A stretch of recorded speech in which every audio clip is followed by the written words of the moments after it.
주 예수 그리스도의 은혜와 하나님의 사랑과 성령의 돌보시는 능력이 여러분과 여러분 가정에 늘 충만하시기를 기원합니다. 사랑하는 삼회교회 여러분, 개인적인 이야기로 시작하려 함을 이해해 주시기 바랍니다.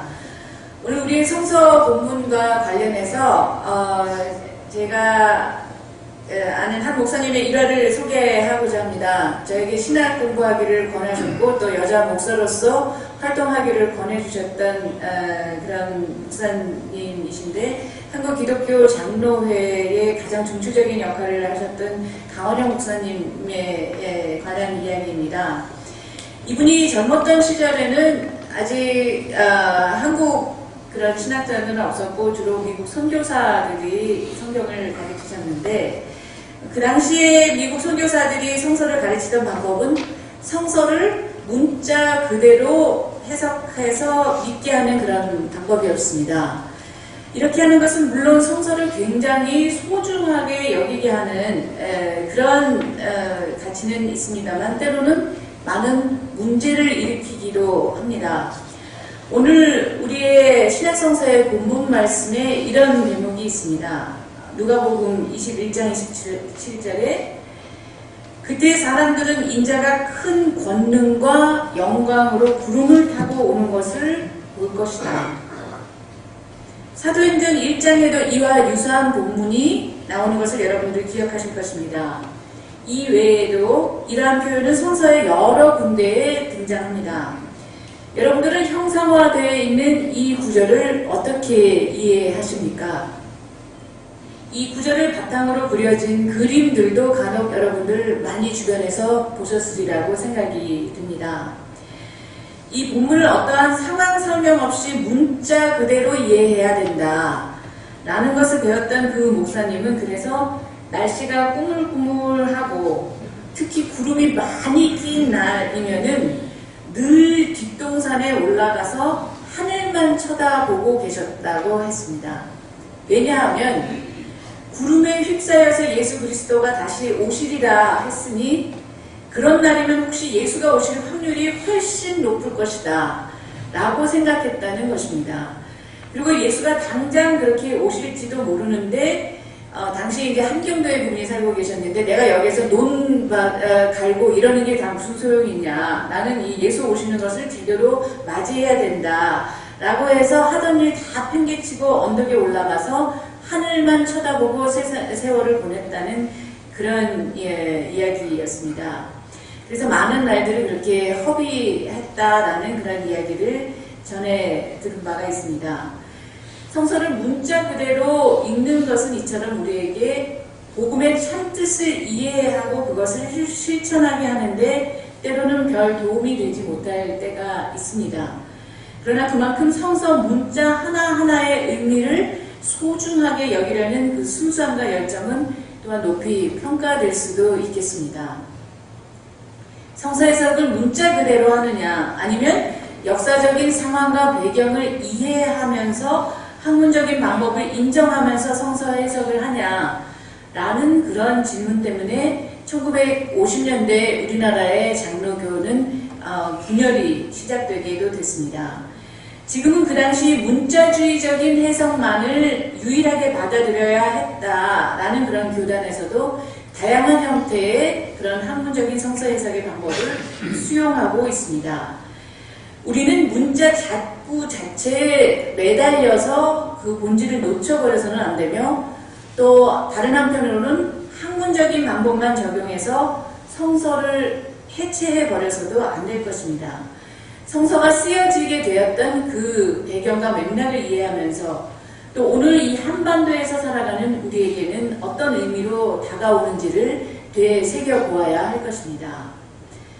오늘 그러한 전제를 갖고서 대강절 첫 주 누가에 의하여 기록돼서 우리에게 들려주는 하나님의 말씀에 귀 기울여 보고자 합니다. 자연 현상 가운데에서 하나님 나라의 징조가 나타날 것이며, 인자는 큰 권능과 영광으로 구름을 타고 오는 것을 볼 것이라는 그런 내용이 기록되어 있습니다. 그리고 이어서 예수께서 무화과 나무가 돋으면 여름이 올 것을 아는 것처럼 징조를 통해서 하나님 나라가 임박했음을 알도록 비유로 말씀하고 계십니다. 해와 달과 별들에서 징조들이 나타나고 이 땅에서는 민족들이 바다의 태풍 소리와 성난 파도 때문에 어쩔 줄을 몰라서 괴로워한다는 표현은 얼핏 문자주의적으로 읽어보자면 오늘날 우리 지구촌이 처한 현실과 유사하다는 그런 생각이 듭니다. 사방에서 들려오는 지진, 쓰나미와 같은 자연재해 소식은 이러한 모습들을 담아내고 있기 때문입니다. 그러나 자연재해가 있을 때 우리는 문자주의적으로 종말이 가까이 왔다는 것으로 성급히 판단하기 이전에 인간이 편리함을 추구하면서 얼마나 많은 문제를 스스로 야기하고 있는지를 따져보고 우리 스스로 어떤 행동의 변화를 가져올 수 있는지를 고민하고 실천에 구체적으로 옮겨야 할 것입니다. 저는 교파적인 차이를 막론해서 생명살림의 운동에서 가톨릭 교회와 개신교, 정교회가 함께 노력하기를 바라고 있습니다. 저는 이러한 생명살림 운동에서 교리적 차이를 강조하는 데 주안점을 두기보다는 같이 할 수 있는 공통 분모를 찾아가면서 더 관심 두고 깊이 연대하기를 희망합니다. 가톨릭 교회가 내포하고 있는 여러 형태의 문제가 물론 있습니다. 그러나 맥락에 따라서는 가톨릭 교회의 위계 질서가 어떤 점에서는 긍정적으로 작용하고 있는 것도 보게 됩니다. 예를 들어서 2015년에 교황 프란치스코는 기독교인의 생태의 감수성을 높이도록 하는 찬미 받으소서라는 칙서를 공표했는데 그리고 난 뒤에 각 교구마다 이 내용이 아주 빨리 보급된 바가 있었습니다.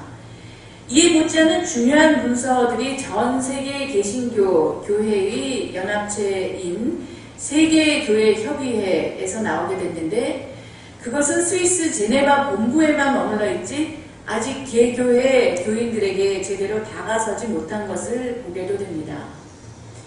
이미 오래전부터 우리나라에서는 가톨릭 원주 교구를 중심으로 해서 생명살림 운동이 확산돼서 농촌과 도시 소비자와의 직거래를 연결해주는 다양한 한살림 운동이라고 하는 것이 퍼져나가게 됐던 반면에 개신교 안에서는 이 점에 대한 자각과 실천은 아직 미미한 듯합니다. 삼회교회 우리 교인 각자도 이 점에서 조금 더 특성화되기를 바라는 것이 또 제 개인적인 그런 목회의 신념이기도 합니다. 그런데 오늘 본문의 핵심은 자연현상 가운데 하나님 나라가 가까이 왔음을 감지하라는 것 혹은 생태운동 바로 그 점에 있는 것이 아니라 대강절의 첫 번째 촛불을 밝히면서 그 강조점은 하나님 나라가 올 것을 준비하라, 깨어있으라 라고 하는 것에 있습니다. 예수께서는 심지어 하늘과 땅은 없어질지라도 하나님의 말씀은 절대로 없어지지 않을 것임을 말씀하시면서 깨어 준비하라고 하는 것을 우리에게 다시 한번 상기시켜 줍니다.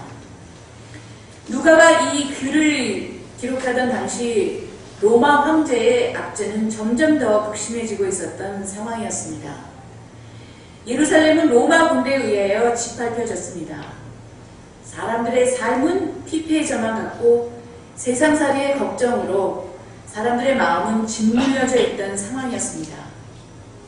그러한 사람들에게 누가는 덫과 같이 오게 될 궁극적인 구원과 심판의 날에 하나님 앞에서 올곧게 서 있을 수 있도록 기도 가운데 마음을 추스리고 몸을 추스러서 술 취하거나 방탕함으로 세월을 그냥 허송세월하는 것이 아니라 깨어서 하나님 나라를 맞을 준비를 하라고 강조하고 있는 것입니다. 이 복음서의 본문에서 주목해 보아야 할 것은 그 날 혹은 그 때가 되면이라는 단어와 가까이 온다라는 동사입니다. 성서적인 시간관이 드러나는 대목입니다. 그런데 이러한 신약성서의 시간 개념은 그리스 문화에서 영향을 받은 것과 관련이 있습니다. 그리스 신화와 그리스어 문화권에서 사용했던 시간 개념에는 두 가지 형태의 그런 단어가 나오고 있습니다. 하나는 카이로스고 다른 하나는 크로노스라는 표현입니다. 크로노스는 그리스 신화에 나오는 농경과 시간의 신의 이름이었습니다. 낙타고 모래시계를 손에 든 나이든 노인으로 형상화된 조각품을 여러분들이 혹시 보신 적 있는지 모르겠습니다. 크로노스는 연대기적인 시간, 그날이 그날같이 별다른 의미 없이 부여되는 그러한 날들입니다. 크로노스는 양적인 그런 시간 개념이고 분, 초, 시 이런 것으로 계산이 되는 그런 시간 개념입니다. 과거, 현재, 미래와 같이 수평선적으로 흘러가는 그런 생로병사와 관계된 시간들입니다. 유한성을 드러내기도 하고 또 소비되어 버리는 그런 시간을 뜻하고 있습니다. 그에 비해서 카이로스라고 하는 그 표현은 질적인 시간이며 상위적인 시간의 개념입니다. 순간으로 판단되는데 그 순간이 단순한 찰나의 의미가 아니라 질적으로 다른 순간이며 영원한 차원을 내포하고 있는 그런 시간 개념입니다.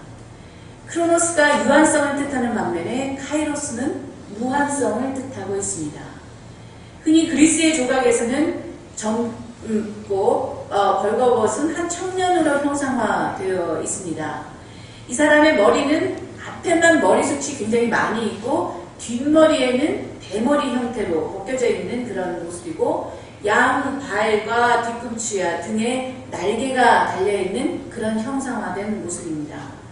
한 손에는 저울을, 다른 한 손에는 칼을 든 모습입니다. 벌거벗은 모습, 이것은 사람들 눈에 쉽게 띄라는 그런 뜻이고 앞머리에만 숱이 무성한 것은 앞에 그 카이로스의 순간이 되면 그것을 딱 움켜잡으라는 그런 뜻이고 뒷머리가 벗겨졌다라고 하는 것은 이미 지나가 버리면 그것을 잡을 수 없다라는 것을 내포하고 있는, 그리고 저울과 칼은 신중하게 판단해서 신속하게 결단하라는 그런 뜻을 내포하고 있습니다. 양, 발, 뒤꿈치와 등에 달린 날개는 최대한 빨리 사라지게 되어 있다는 것을 말하고도 있습니다. 카이로스는 바로 이렇게 그리스의 시간 개념에서 받아들이게 됐는데 기독교적인 의미에서 가장 충만한 그런 시간을 뜻하고 있습니다. 현재적인 순간, 질적인 순간인데 그것이 단순히 오늘만의 시간만이 아니라 과거와 미래를 끌어안고 동시성을 갖고 살아가는, 현재를 살아가는 수준이 높은 고차원적인 시간을 말하고 있습니다. 영원의 시간을 내 안에, 우리 안에 지금 여기에서 담고 사는 것입니다. 그 카이로스의 시간은 예수 그리스도와 함께 우리에게 다가왔습니다. 2000여 년 전에 이스라엘의 베들레헴 마구간에서 일어난 예수의 탄생 사건은 2018년을 한반도에서 살아가는 오늘 우리에게도 지금 여기에서 유효합니다. 그것은 지리적인, 시간적인 경계를 넘는 카이로스의 사건이기 때문입니다. 그것은 우리에게 이미 다가왔지만 완전한 완성의 때는 아직 우리에게 이르지 않았습니다. 그래서 우리는 이미와 아직 아닌의 중간기의 삶을 살아가고 있는 것입니다. 아직 아닌 그 때를 기다리는 것이 그리스도의 삶에는 중요합니다. 그것이 대강절, 어드벤트의 의미입니다. 어드벤트라고 하는 것은 과거로부터 현재로 그리고 미래로 이어지는 그러한 평범한 시간 개념, 크로노스적인 시간 개념이 아닙니다. 미래로부터 오늘 우리에게로 다가오는 그런 현재, 우리에게 다가오는 이 미래는 역설적이며 특별한 시간의 의미를 지니고 있습니다.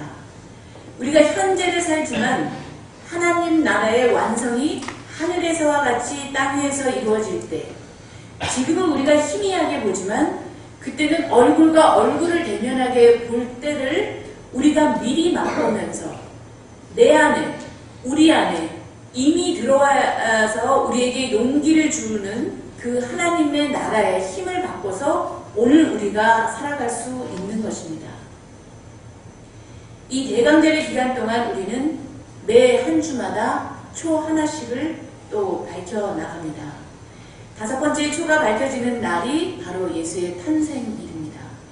이 기간은 우리에게 참회의 기간이고 예수 그리스도를 맞을 준비를 하라는 그런 기간입니다. 준비하는 가운데 기다리는 그리스도인의 덕목이 강조되는 기간입니다. 준비 없이 빛으로 오신 예수 그리스도를 맞이하는 것은 의미가 없습니다. 예수께서는 말씀하셨습니다. 스스로 조심해서 방탕과 술 취함과 세상살이의 걱정으로 너희의 마음이 짓누르지 않게 하고 또한 그날이 덫과 같이 너희에게 닥치지 않게 하라는 말씀입니다. 그리고 그날에 하나님 앞에서 의롭게 설 수 있도록 기도하면서 늘 깨어 있어야 한다라는 그런 권면의 말씀입니다. 남왕국 유다의 예루살렘이 아시리아에 이어 등장하게 됐던 신흥 강대국 바빌론에 의해서 멸망되어 가던 그러한 시기에 활동한 예언자였던 예레미야의 기록에 의하면, 그리고 오늘 우리에게 다시 이 예레미야에 기록된 이 말씀이 들려진 바로 이 예레미야서에서도 우리는 약속의 말씀을 듣습니다. 이 말씀은 제국의 침략자의 말발굽 아래에서 모든 것이 아주 황폐화되어 버려서 희망이라고는 거의 보이지 않았던 시기에 이새와 다윗의 가문에서 새로운 싹이 돋아나게 될 것인데, 그분이 바로 오실 분 예수 그리스도이심을 알려주는 그런 메시지였습니다. 지금으로부터 근 2700여 년 전에 이스라엘 사람들에게 희망을 노래했고 미래를 준비하게 했던 그 말씀이 오늘 2018년도 갈등과 대립이 여전히 첨예한 한반도에서 대강절 첫 주를 맞은 우리 삼회교회 교인들에게도 또 한 번 위로와 격려의 말씀으로 다가가게 되기를 바라는 마음 간절합니다. 그때 그 시각이 되면 하나님께서 세상의 공평과 정의를 실현하실 것이라는 그런 메시지입니다. 그분의 이름은 여호와 찌드케누, 하나님은 우리의 의라는 그런 표현입니다. 하나님의 다른 이름입니다. 그 하나님 한 분만이 의로우시며 그분의 의가 예수를 통해서 우리에게로 옮겨져 왔습니다. 그분이 인간의 모습을 하고 이 세상에 오셨음을 우리는 기억합니다.